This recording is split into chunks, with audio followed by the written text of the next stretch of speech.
پاکستان میرا ملک ہے، تمہارا ملک ہے، جسے ہمارے بڑوں نے اپنی جانیں دے کر بڑی مشکل سے حاصل کیا ہے۔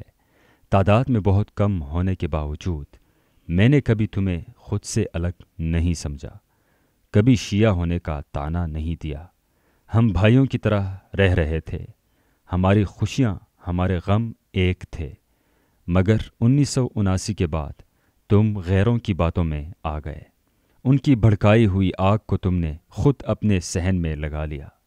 کیا تم نے کبھی سوچا 1979 سے پہلے حالات جیسے تھے وہ اب ویسے کیوں نہیں ہیں؟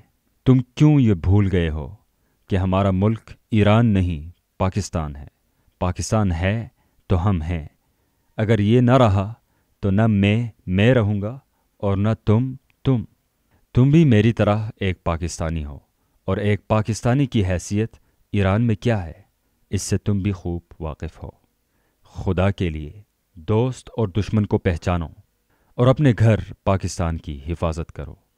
دشمن کے ارادوں کی ناپاکی سے اپنی پاک سرزمین کی عزت پامال مت کرو۔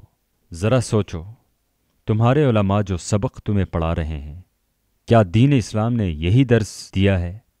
مساجد کو گرا دینا، قرآن کو جلا دینا، کیا یہی حسینیت ہے؟ کیا یہی حب آل بیت ہے؟ کیا ہم کوفہ کے شیعان علی ہیں جنہوں نے حضرت حسین رضی اللہ عنہ کو شہید کیا؟ تم سنی عوام کے قتل ناحق سے اپنے ہاتھ کیوں رنگین کر رہے ہو؟ ساجد نقوی، حامد موسوی، علامہ ناصر عباس اور امین شہیدی نے اپنی اولاد کو سنبھال کے رکھا ہے اور تمہیں اس دہکتی ہوئی آگ کا ایندھن بنا رہے ہیں۔